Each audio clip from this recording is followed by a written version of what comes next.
Welcome to the Journey Home. One of the most significant reasons that so many people are drawn to the Catholic Church is expressed in a quote from John Henry Cardinal Newman in the introduction to his essay on the development of doctrine, in which he says, "To become deep in history is to cease to be Protestant." And those of you who've watched the Journey Home program, now here we are in our sixth year. If you've heard the conversion stories over the last 5 years, so often the reading of history, the reading of the early church fathers, the awakening to the other side of the story is what opens people's hearts to the truth of the Catholic faith. It happens over and over again, and in a sense, that phrase summarizes why I'm a Catholic, because I discovered so much more about the truth of history, which opened up Scripture to me, and theology and philosophy, and the truth that Christ gave us in the church. My guest this evening, Harry W. Crocker III, is the author of a book called The Triumph, and we'll talk a little bit about that. And that is the story, the 2,000-year history of the Catholic Church. And that book, we'll find out in a moment, seems obvious that it came out as a result of, but also maybe what fed his own conversion to the Catholic Church. And when I finished reading that book, I knew I had to have Harry on the program, because it was it's good to have a book that you can point to when someone wants to know about the history of the church, that here's a book that we can strongly recommend as a clear expression of that thread of the gospel coming through his story, the history of the church and of the faith. Now, you're an important part of the program, as always, and so you might want to send us an email at journeyhome@ewtn.com. Harry, welcome to the Journey Home program. Thank you. It's good to have you here. As I just mentioned to the audience, as soon as I read your book, I knew I had to have you here. Of course, I think I didn't know you were a convert at first when I started reading the book, but it says in the back, right? It does say in the back, and you're exactly right. Part of the reason why I wrote the book was I wanted people to have a tool available to them that wasn't available to me. When I was looking to investigate the church, to come into the church, I would go to Borders and Barnes & Noble and look around in the religion section, the Christianity section, religious history section, and it was pretty slim pickings. And the one book that was there in almost everyone, they have one copy of this book by Thomas Bokenkotter. Yeah. I think it's called A Concise History of the Catholic Church. And it's okay, but it's kind of dry and boring, and certainly once you get to the end, there's this disproportionate emphasis on why everything must change in the Catholic Church, why we need liberation theology, why the Sandinistas are the way to go. It just falls completely off the deep end. And in this attempt to be hip and with it and cool, it sounds very dated now. And it's obviously a book with a mission which is contrary to the mission of why I wanted to come into the church. Exactly. And it's sad that and that's true with me too. When I was on the journey myself, there's only a certain number of bookstores around. I mean, I thought about that comment from Newman, to become deep in history to cease to be Protestant. Well, when Newman was alive in 1840s, 50s, that's when he was on his final legs of his journey.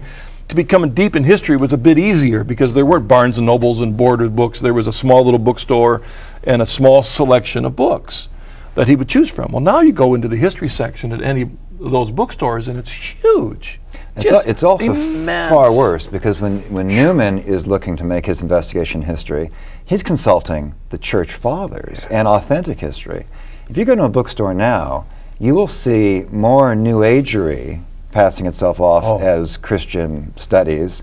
You'll find every sort of Jesus, a Jesus who is a sex maniac to a Jesus who is whatever you want him to be, but to find an orthodox, authentic Jesus, the Jesus who has traditionally been understood by Christians, is the rare thing, the hard thing to find.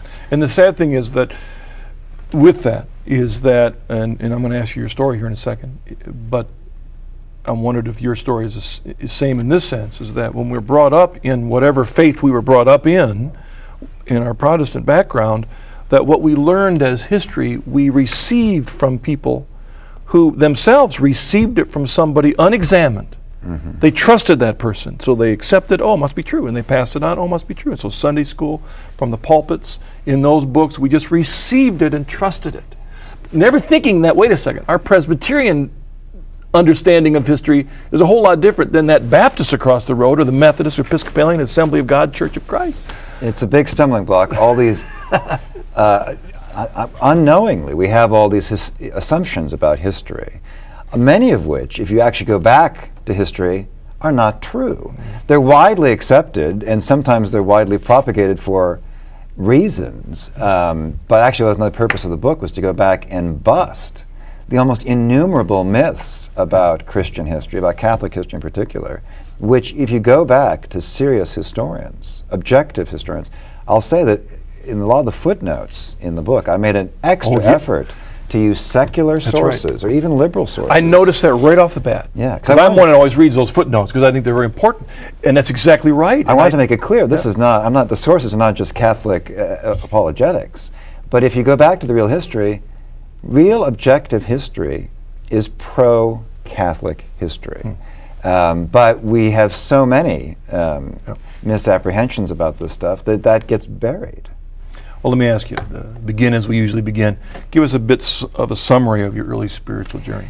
I came from an Episcopal background. My mother was Episcopalian. I was baptized in the Episcopal Church, was confirmed in the Episcopal Church, played on the Episcopal Church softball team. Oh, then you're a real Episcopalian.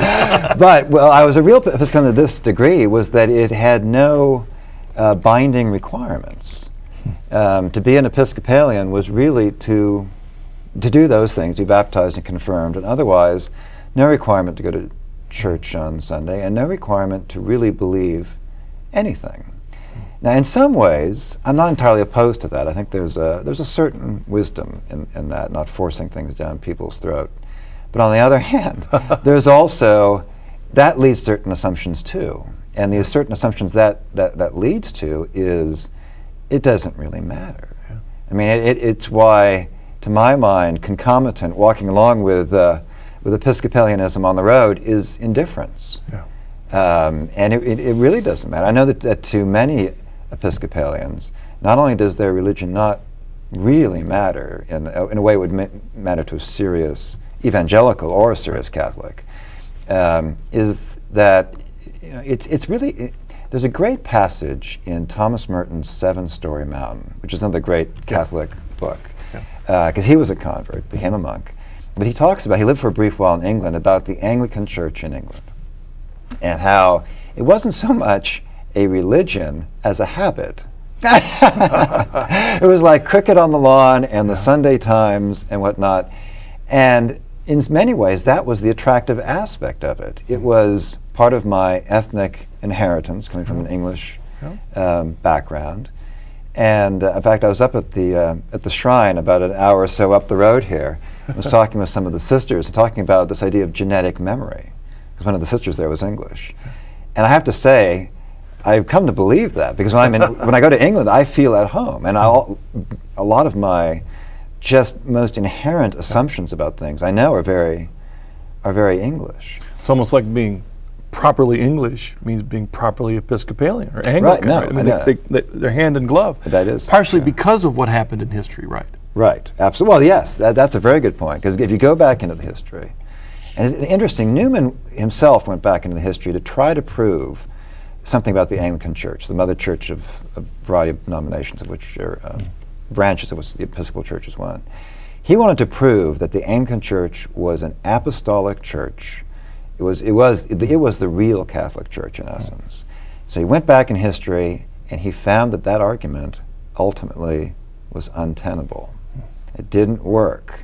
And that if it hadn't been for the Catholic Church, not only would we not have the Anglican Church, we might not be Christians. Yeah. And this was in part because of one early heresy, a huge heresy, the Arian heresy, in which the only solid rock that kept Arianism from triumphing over Christianity was Rome, the Pope, the Catholic Church. And that was devastating for Newman. And it was the real thing that sent him into thinking there's no alternative for And me. I think you point out in your book, didn't you point out that Arianism was actually a sola scriptura heresy? It was, because the word Trinity is never in the Bible. Yeah. And Arianism is sort of kind of early Unitarianism in a way, but it was based on sola scriptura and the application of reason, two things which would come to haunt Christianity a little bit later. In your upbringing there in the Episcopal Church, did it bring you to faith at that point, or was that a... Not really, and there's a historical reason for this too, which is that when the Reformation happens in England, it has no real theological content. Really, the Anglican religion becomes a religion of patriotism about England. And I mean, this is manifest. The cult of Mary is displaced in the English calendar with the cult of Elizabeth, the Virgin Queen, at the time of Elizabeth's reign.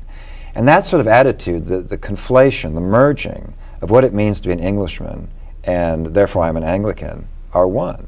So really, it really wasn't, in a way, an evangelical look at it as I was born again, I had the Spirit. That was completely missing. Of your upbringing. Okay. And maybe because of that, I sometimes think of my journey as following along a certain historical path, because I went from the English Reformation by baptism through the progressive stages of secularism and skepticism, which the modern world has gone through. I remember from elementary school, I was an avid Darwinian.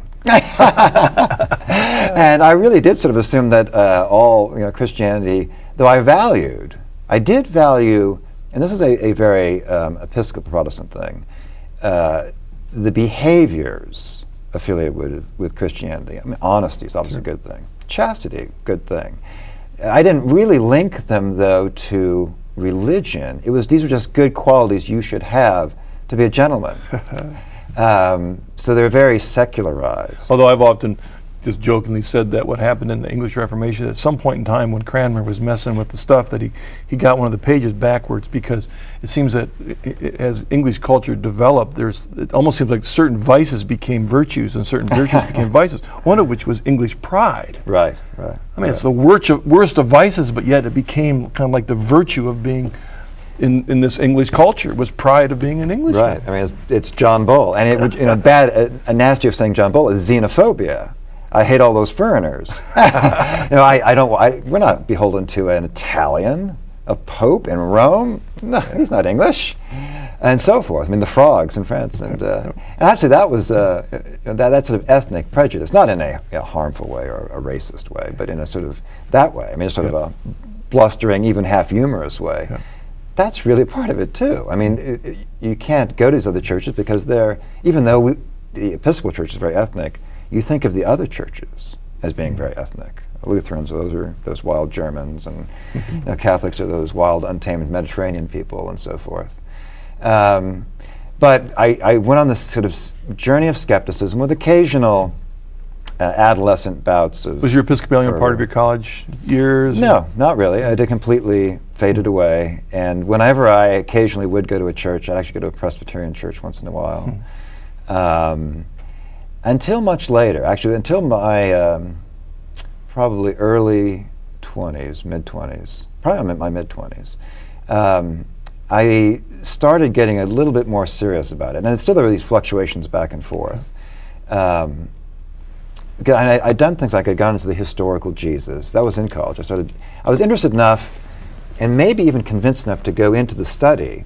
But of course, you go into those studies and they're skeptical studies. And I went through all the skepticism. You're talking about the Providence historical Jesus and that whole thing? Right, yeah. I mean, I think Schweitzer is in many ways an admirable man and faces up to some of the complexities and difficulties. But also, I mean, in a way, going through all the skepticism gave me an inoculation against skepticism later on, because I didn't think that it was the higher learning.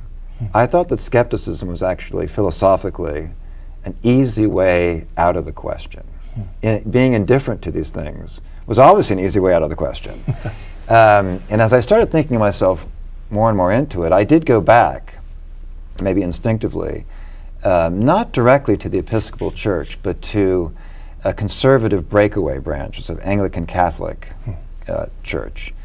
And, in many ways, it was affirming of what I was thinking might be true, but it seemed very contrived and very artificial and very self-conscious and like a political movement rather than a natural, organic, living, religious experience. So that, I thought, didn't really work, despite everything that was apparently on paper in its favor.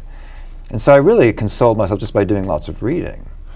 And I read by taste. I think a lot of this was almost by accident or by guidance I didn't know about. But I fell in love with a lot of Catholic authors. I read a lot of Graham Greene, who's a very unorthodox Catholic, but had a Catholic influence on me.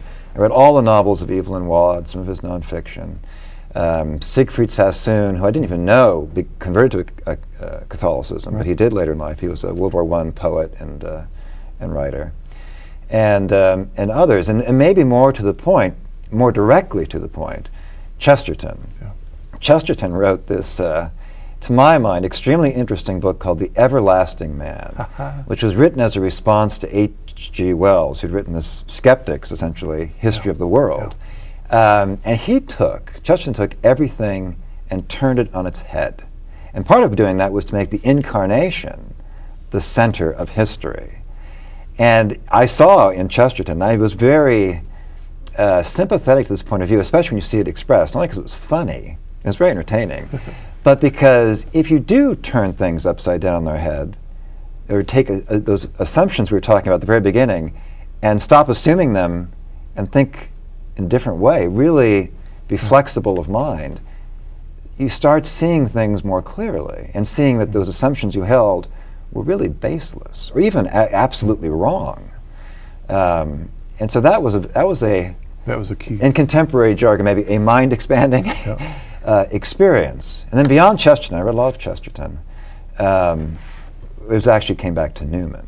Now Newman was very different, not entertaining reading, not easy reading, but very powerful reading, especially for someone from my background, because Newman wrote a book called The Apologia Pro Vita Sua, which was his whole story. Which is considered in England, even though it's his conversion to the church, it's a classic. It's an absolute classic. Right. It is the 19th century version of St. Augustine's Confessions, and it's just as powerful.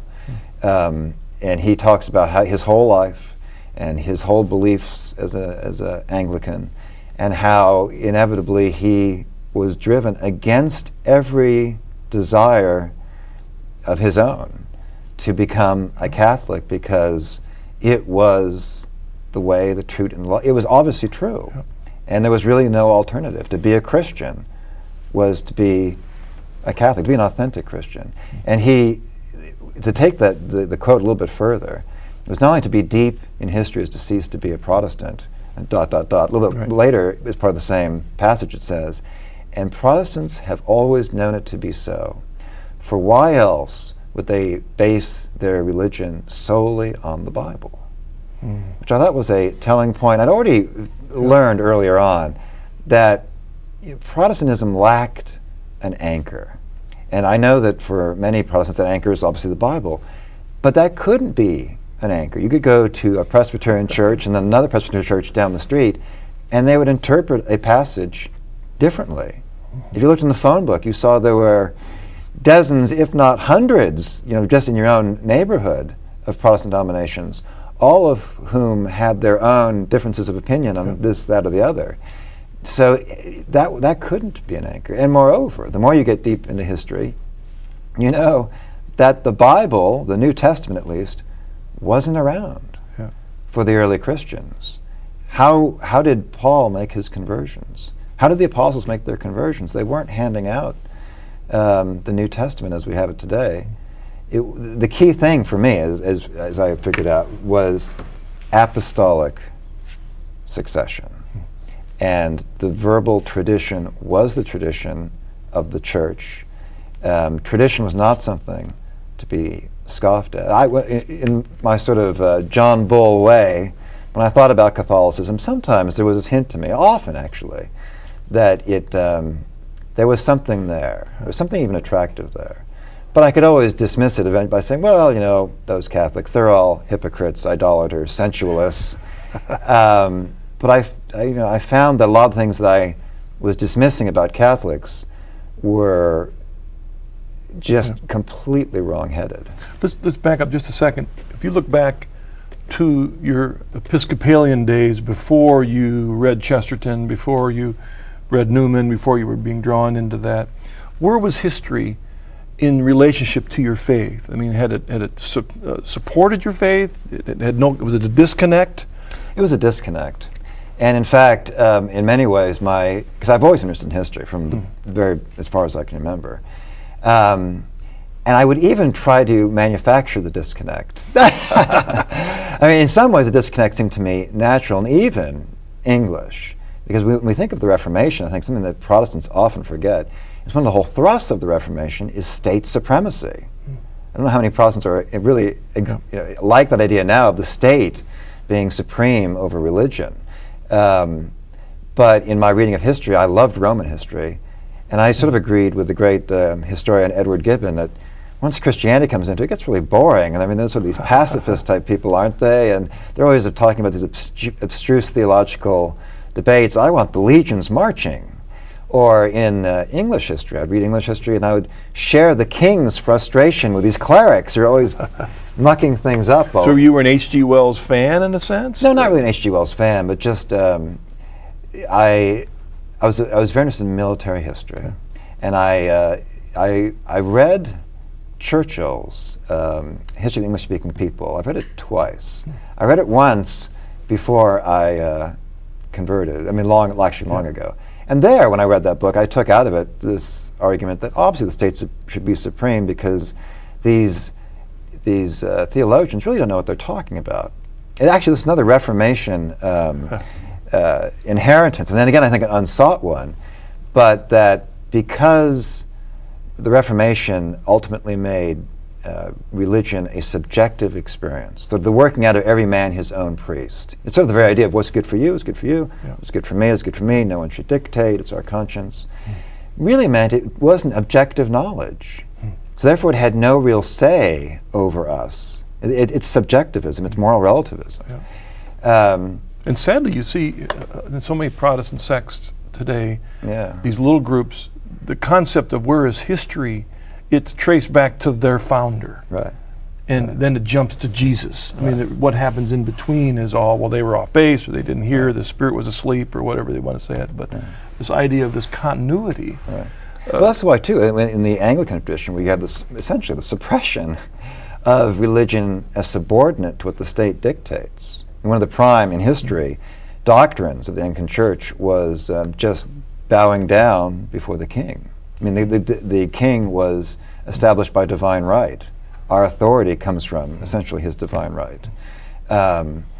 That made perfect sense to me because the king was dealing with the real world, with objective facts of power and war and taxes, and the theologians were dealing with things we really can't know about, which again is a great eroder of faith. Now I will say, I read Winston Churchill again when I was writing Triumph, my own history of the church, and I found him to be not sympathetic to Catholic ideas. I mean, he agrees that the Reformation is a shabby affair led by shabby men in England, and that the best men are going to have their heads severed from their bodies.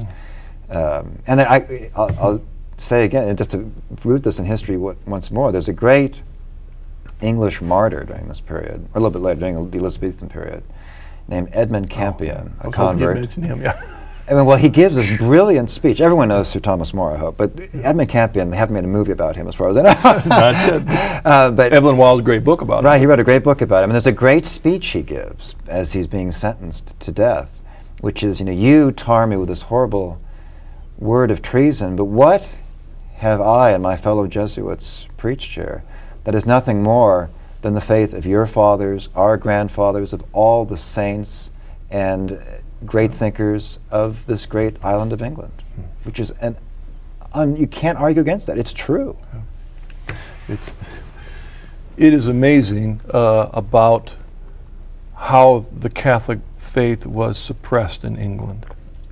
If we were to describe that in terms right now, but leaving any mention of England out, but describe what happened, we would be appalled to think that was happening. Right, we would be appalled. And it is Graham Greene, in talking about Mexico in the 20th century, where Mexico essentially became Soviet Russia in its suppression of religion, he compared that to Elizabethan England, which I thought was a very telling comparison. But also another way to think about it, both I cite that in my book, but also this, which is that if you were a priest in England, Catholic priest, you had to be smuggled into the country. In English houses, they had priest holes to hide priests, because if a priest was found, he was subject to execution, like Campion. So they really were secret agents. They were James Bonds. What about here in the United States? Here in the United States, persecution was never the same thing. With the foundation of Maryland, colonial Maryland was set up as a Catholic colony. It is true, when Catholics didn't control the legislature, they were suppressed. They were not allowed to practice their religion. But in the broad scheme of world history, anti-Catholic persecution in this country is at most a thimbleful. And it actually is a good comparison, because actually when we do look back on American history, there was the penal laws, and there were in New England, there were laws in the books that it was illegal to be a Catholic at certain places in New England up until the Revolution. I mean, that's really when everything changed, when we needed those French to help us get out of this mess we got ourselves into. That was the key thing, because the Revolution was actually in part sparked by, after England took Canada, they granted freedom of religion to the French Catholics in Quebec. And the New England Puritan colonists thought this was an outrage, and that was why they wanted to rebel against the king. Forget all this taxes business. But after the war gets started, and you've got Polish soldiers of fortune, and Marquis de Lafayette, and the French fleet, and all these other people, French and Spanish settlers along the Mississippi River, whose own countries are now at war with England, coming on side. It became very hard to be anti-Catholic when the Catholics are fighting side by side with you. Well, before we take a break, and how does one become deep in history? I mean, there's the danger of all these books, and a listener would say, how do I know what I was taught was true? How do I discern that? Right. Well, maybe I should say that for me too, there was an additional big motivation to go this route, because I was reading these books, but I was not practicing, but I had not really left the Episcopal Church, which is that when the Episcopal Church ordained women, I mean, not the Episcopal Church had already done so, but the church in England started ordaining women. For me, that was the last straw. Then there was no hope for the church to reform itself, because by ordaining priestesses, they had given up Christianity. Christianity was born in a world where there were priestesses, and that was one of the things that made it very different. It became apparent to me that the Episcopal Church, and a lot of the mainstream Protestant denominations, had given up authentic Christianity to be with the world, to adopt secular liberal ideas about equality and whatnot, which were removed from the Gospels. The Gospel and the traditional Christianity was no longer the focal point of their belief. It was sort of good intentions and getting along. So I was driven even further to find out, well, what is authentic truth? I don't want to go and read these books that I know are apologists for the way things are now, or for further liberalization or further change. And I did know that there were certain great names. I knew that there was a guy named Chesterton. I should go look up. And I knew there was a Newman. And failing that, failing a starting point, the best I could say was to go to someone you trust, a priest you may be consulting about conversion, or Catholic friends that you admire who will go over, especially people who have converted themselves. Because converts, they didn't get this gift by birth. They had to think their way into it. So they've made the journey. Their bookshelves usually are stocked full. And really, every one of us needs to be a convert. I mean, even those born into the faith need to learn their faith. That's what confirmation is confirming our baptismal commitment. So we all need to have that. I've often heard a lot of people praise us converts, but I don't want to take away from the fact that really it was those lifelong Catholics so that inspired our journey confirmed our decision to become Catholic, because we saw it real in the lives of Catholics. One thing I've learned since my conversion is that conversion is a lifelong process. And part of that is the great wonder and beauty and richness of the Catholic faith is that it is inexhaustible. And the more you get into it, the more there is to know. And the more there is to know, the more there is to do. I think that's the crucial part of the Catholic faith. It's not just knowing. It's not just reading. It's not just going to church. It's doing. It's praying the rosary. It's having the devotions.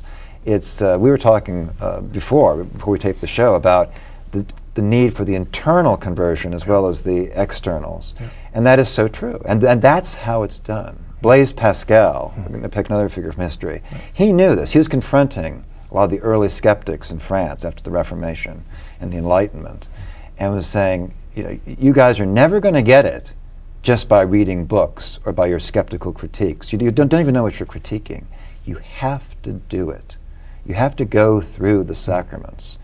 And I have often said I am not a mystical person. Obviously, I came through this intellectually, but I have learned, I have seen that the sacraments, sincerely and prayerfully entered into, are real.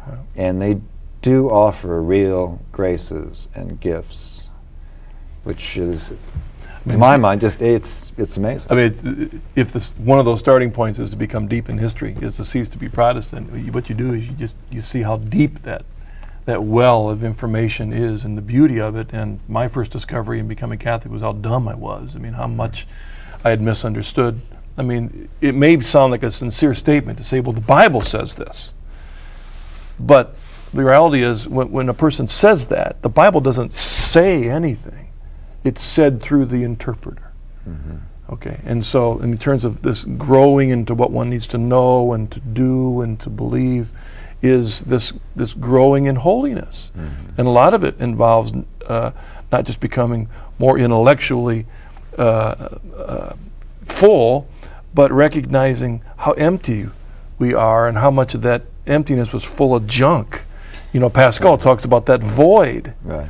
That we fill with all kinds of other junk. It needs to be empty. It's another great gift of the universal, the Catholic Church. It's the fullness of the faith that goes from the peasant to the philosopher. Oh. I mean, there's room for everybody and everything, from St. Francis, the otherworldly man of poverty, to Pope Innocent, the worldly man who knows everybody, knows everything, but they're both the same. Thomas More. Yeah. I mean, wow. I mean, what an intellectual. What a model of commitment.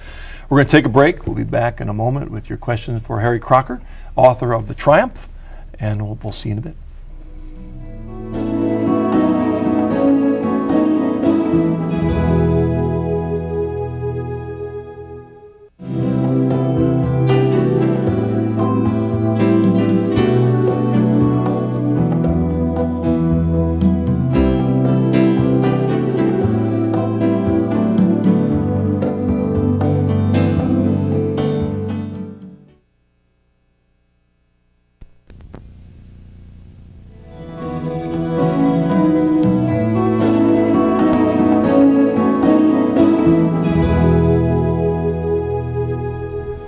Hello, welcome back to The Journey Home. My guest is Harry Crocker. We're just having a great conversation about the power of history, both in a good and a bad sense, right? I mean, right, isn't it true that somebody can write history with such a huge agenda that in the end it isn't history at all? Isn't that true? Well, yes, there's lots of historians who do that. And I mean, that does make, I guess, the jungle trying to navigate your way through here all the tougher. You have to find someone you can trust. But you can see the people who have an axe to grind. Yeah. And even I obviously have an axe to grind. I think the Catholic Church is true. But I try to make the case, or show that this case is an objective reading of history. And I'll give you an easy example. I mean, we all know that generally the Reformation is treated by historians, secular historians, as a great step forward. Now, if you are an evangelical Christian and a secular liberal historian is telling you that the Reformation is a great step forward, why is he telling you that? It's not because he believes in sola scriptura. It's not because he believes in an evangelical religion. It's because he knows that the Reformation, as the skeptics knew, was the first step to the Enlightenment, to secularization, and so forth. And if you think of history as this continuum, there are those who have the Whig version of history, what's called among historians the Whig version of history, which is a version of progress. Things are getting better and better and better. We're moving from superstition to the light, from religion to science. Well, they see the Reformation as part of that. Well, that's a very prejudiced point of view. It is, however, I think again, one of these assumptions most people have, 90% of Americans probably have, that's just the way it is. Well, if you look at history, that's not the way it is. The Reformation was a revolution against something known as the Renaissance. The Renaissance was not superstition. If you look back at a secular historian like Will Durant, the Renaissance was the highest point of Western civilization, the highest concentration of high culture ever in the history of the world. You think about science. Well, where did science come from? It came from, actually, intellectually, from the great scholastics of the Middle Ages. Modern science comes from them. The Renaissance, the popes were the great supporters of Copernicus, who was a churchman, even of Galileo. The whole Galileo affair is often, I think, misread. Misunderstood, right. And you go on and on. I mean, these are the great patrons of art and learning of all sorts. The Reformation, its great success was not in liberating man from the shackles of superstition. It was really liberating the state from and academic inquiry from religion. That religion, as mentioned a little bit before, became subjective. And if we are philosophers, well, we know that we can rebuild everything now on reason, which is factual. But religion, well, A, the state will determine what that is, and B, it's whatever your reading of the Bible is, as long as it doesn't become violent and become a threat to the state. But because it is subjective, because it is subternal, because it is every man his own priest, it's separated from all intellectual activity. And so it's this great scrubbing away of faith being connected to the intellectual life.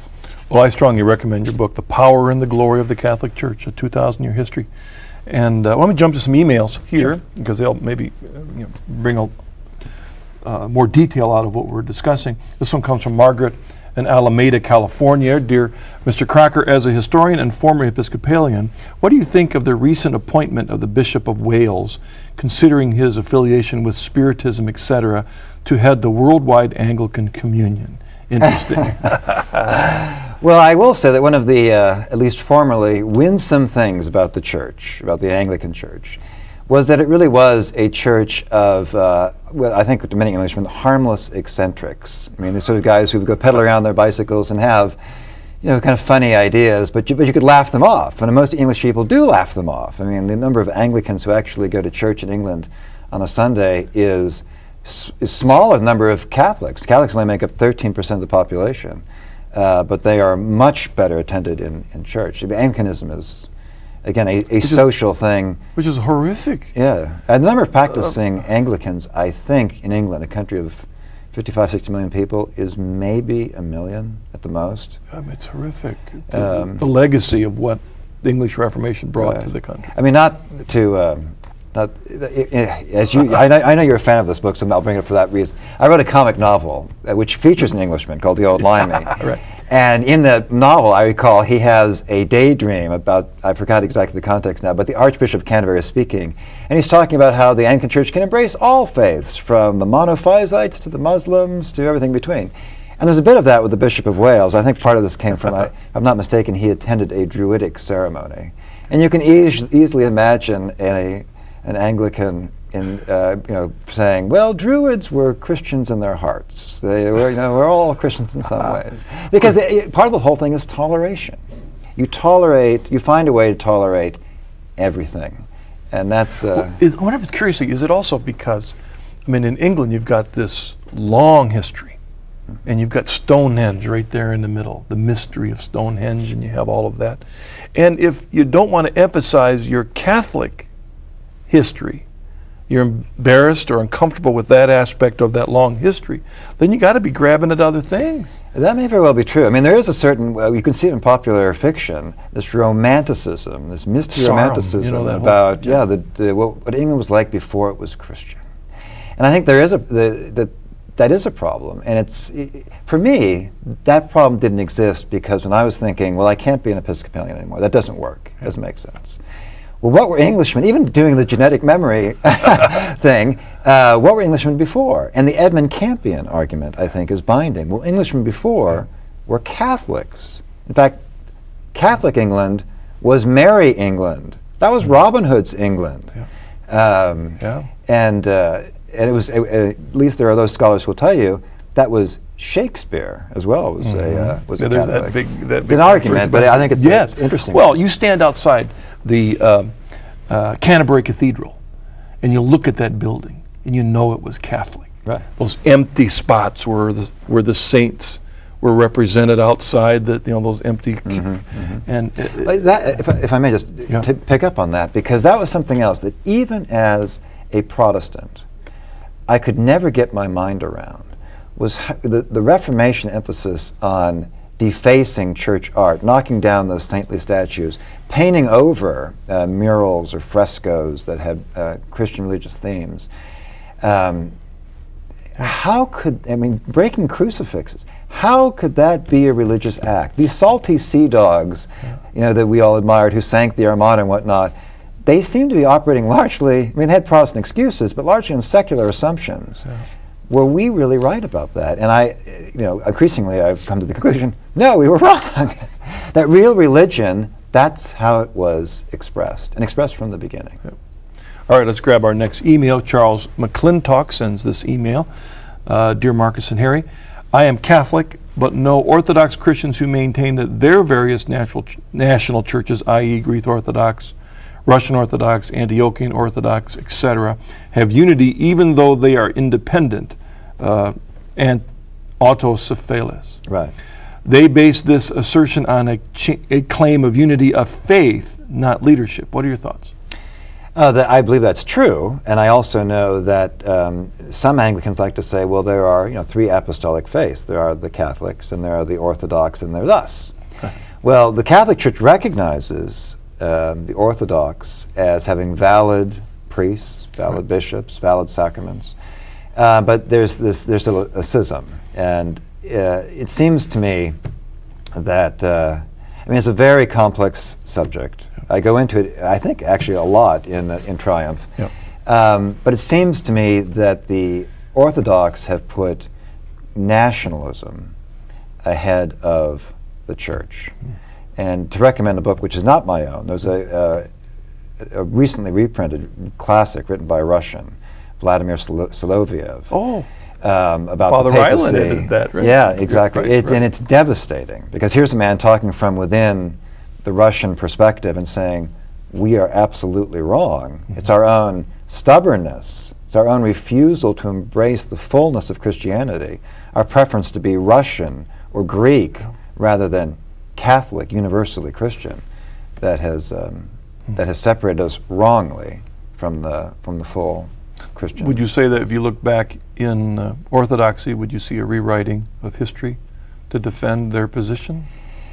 At various aspects, yes, but it's interesting because the Orthodox themselves, from I think the period of, the Orthodox themselves know the Eastern Church was in schism a good deal of the time in the early days, and if you look at the back and forth between Rome and Constantinople is always coming back to Rome and then divorcing again and coming back to Rome and divorcing again, and Rome always has the olive branch out there, always. And it's the Orthodox who I don't want again to be offensive, but who seem to be pridefully driven away from that. Yeah, and that email talked about this unity of faith versus unity of leadership. Well, but without the leadership, where's the unity of faith? I mean, right. like you've mentioned before, open the phone book and look at all the different divisions. But there certainly is a unity of. Within 10 years of the Reformation, Luther and Zwingli, they couldn't sit down at the same table and agree on unity of faith. So, without the leadership. Right. And it's interesting that you brought up the ordination of women issue, because really with that's kind of the long trajectory of the flip-flopping of everything in terms of the hierarchy not only of the church but of the family. All of this has been thrown out the window as a result of giving into culture. I will say something too. There's something that I've noticed among some Anglicans who know that communion is finished. Who they don't go where I went. They don't go think, well, naturally I should go right back to Catholicism, the religion of my forefathers. They go Orthodox. And they go Orthodox for two reasons. One is they still have this inherent anti-popery. But secondly, I think more interesting and more troubling, is I was driven by logic, the objective facts of the case, the truth, philosophy. The Eastern Orthodox and people who go that route as converts don't like Thomas Aquinas. They don't like the argument from logic or reason or philosophy because they believe that's all unnecessary and it's much more mystical. Yeah. It's the liturgy and its interior life. Theology of the heart. I mean, Right. they're drawn to that. And because of that, they're not Christians in the world trying to create Christendom the way the Catholic Church did. Because the Orthodox also accepted state supremacy. Yeah. All the way through. So it was always very internal and subdued. Let's grab our next email here from John Scott. Dear Marcus and Harry, how can you adhere to the papal policy of infallibility when there have been popes such as Alexander VI? Well, the answer, which I'm sure you've heard before, and it's absolutely true, is you take a man like Alexander VI, who has a mistress and so forth. It was the Borgia Pope, one of two, but the one that really lives up to the name. Alexander VI never tried to set up a new religion. Alexander VI never, in his papal role, argued for anything that was a deviation of anything that the papacy or the church had ever taught. And that is really the remarkable thing, is that not a single pope, and there are worse periods than the Renaissance popes, the dark ages of the 10th century is really abysmal in papal history, but none of these popes ever tried to change the faith. And even, I will say, a point I try to make in my book is that the Renaissance popes, I think this is another of these great myths of history. Yes, they have fleshly sins occasionally, but they are not nearly the monsters we think they are. They are men who believed in freedom, even freedom properly understood. Alexander VI, there's a great line from him where he says, I know that these people say all these bad things against me and accuse me of all those horrible things, but I don't care because Rome is a free city and people may think what they like. So, I mean, they were voices of toleration, but also voices of orthodoxy. Well, there's an interesting thing. I mean, this idea of giving us the real Luther, I mean, trying to discern this real Martin Luther and what kind of a person he was. Well, it is equally as hard to find the true Alexander VI. Well, I mean, and we should also give these men credit. Not only did they uphold orthodoxy, which there's always heresy, attempted have been with Christianity from the very beginning, from the get-go. It's always been the greatest threat, that it would do away with Christianity by undefining it, or by misdefining it, and overwhelming it eventually. Well, these men never did that. They were always staunch against that. They were also, again, the great patrons of all the art and learning of their time, but more than maybe all of that, these were men who, paramount in their mind, wanted to keep the Turks out of Europe. The Renaissance popes were worldly popes because they were leading armies to keep Europe Christian and not overwhelmed by the Muslims. Again, when you become deep in history, you understand the background Right. behind the whole history of Alexander rather than Well, the little snippets that are passed down. Even in during the heresy. Reformation, let us remember that Pope Leo is continually trying to tell Luther, look, we can talk about this later. I'm sure we can eventually agree, but right now we've got these Muslims who are threatening Vienna, and I want you Germans to go with Charles V, your ruler, and come with us to go fight the Muslims. Yeah. There's other aspects Yeah. of the Reformation that we often don't hear about. Let's try this next email. This comes from the Reverend Eugene Bogan. Dear brothers, I've been an Episcopalian priest for over 40 years, most of it without regular ecclesiastical employment after vigorous participation in civil rights and anti-Vietnam activities. I suggest that all Christians should pray for one another, and that it is especially important for Episcopalians and Roman Catholics to pray for each other. As the, quote, bridge church, we have given very much to each other.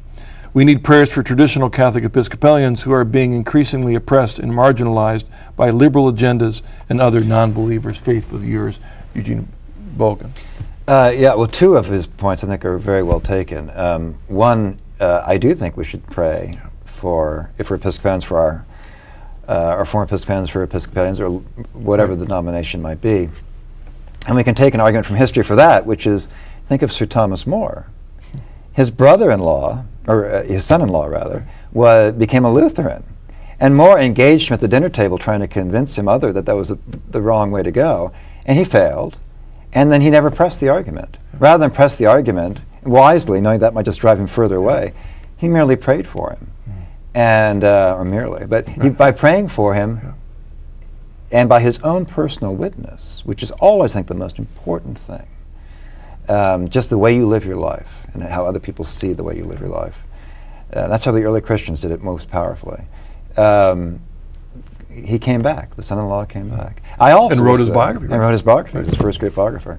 And I will also say that I've been very inspired, and I'm very happy to have seen, especially around the time I came over, not only those Anglican priests or Episcopal priests who came to Rome, but those who were able to bring their congregations with them. I know there are some great stories about that.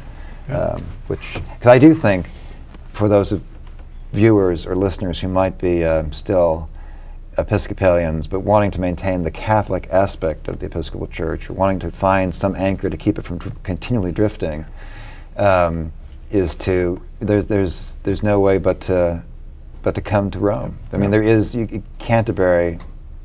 Yeah. It's not the Via Media, which is what Newman talked about. Well, we're the middle way between Calvinist extremism and Roman superstition. There is no Via Media. Yeah. The truth is the truth, and it's. I mean, historically, it isn't true. I mean, that's the point. Mm-hmm. Is that if you want to be, as long as you remain blind from history, you can be content. There's a poignant, and even for a man of such great mind as Newman, there's a poignant and in some ways distressing letter he writes to a friend. He's leading this Anglican Catholic movement. He thinks the Catholic aspect of the Anglican Church is crucial, vital, but he doesn't want people to go over to Rome because he's an Anglican priest. And he writes at one point, he says, well, this is the faith we were born into, and God put us here, and we should essentially make the best of it, because this is not a choice. This is just what we inherited, and we're doing the best we can within it. If we make the choice to go to Rome and we're wrong, then we're culpable. I mean, then we're to blame, then we're in trouble. But you can see he's grasping at straws to try to not have to do what he knows ultimately is inevitable. Which is the interesting last grasping of straws, because there's a book out by Stanley Yaki, his book on Newman to Converts, recently released book, in which he takes excerpts from all of Newman's letters that he wrote to these Anglicans, trying to get them to come in with him. And you can see from that he's now all the way telling these Anglicans that, just like you said earlier, you really need to come home. If you truly want to be faithful church, you've got to come home. And he wasn't. Modern Newmanites that try and use Newman to support kind of liberal agenda would be appalled if they really read Newman's letters. And the only reason they're allowed to do that is because Newman, in a good way, in a sort of Ratzinger way, is very subtle. I mean, he has a very subtle mind, and he makes these crucial, subtle distinctions which are important, but which liberals try to twist into saying, well, he's not really all the way there. Let's try and get this last email in. This comes from Katie Craig in Pawcatuck, Connecticut. Hi, Marcus. Recently, while watching a program at EWTN, I learned that there are dissenting Catholic groups such as Catholics for a Free Choice. Can you explain what a dissenting group is and what the Church's response to these groups are? Bring back the Inquisition. Now you opened a can of worms. No, I mean, there is obvious room for dialogue within the Church. I mean, there's room to talk all these things through. And if you look back at the Reformation again, look at Erasmus. I mean, the most liberal Catholic of his time, and also he was never suppressed, or whether he was honored. And so there's room for talking through these issues, but also at the same time, to be a Catholic, to be an authentic Catholic, that the very definition of that is to accept the teaching of the Church. Yeah. And unless you're willing to make that submission, which is a submission, it's humility. It's getting rid of your pride, submitting utterly to the Church because the Church is Christ. You're not practicing the Catholic faith.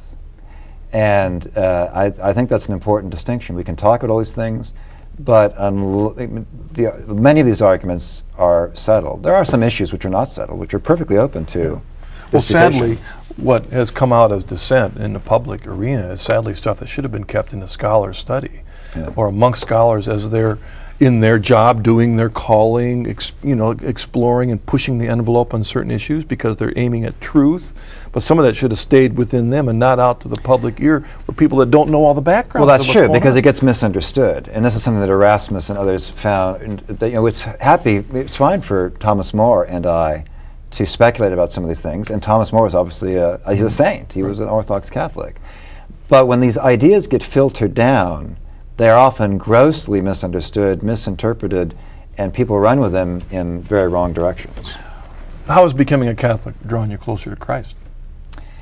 In a way that I would never have thought possible, which is as a white Anglo-Saxon Protestant. The whole idea of confession and I was too buttoned down, repressed, stiff upper lip to want to go into that. But I learned that the sacrament of reconciliation is perhaps the most powerful, or for me, it was an extremely powerful sacrament in And the a moment. humbling one, Yeah. and making room for Christ in our heart. Yeah.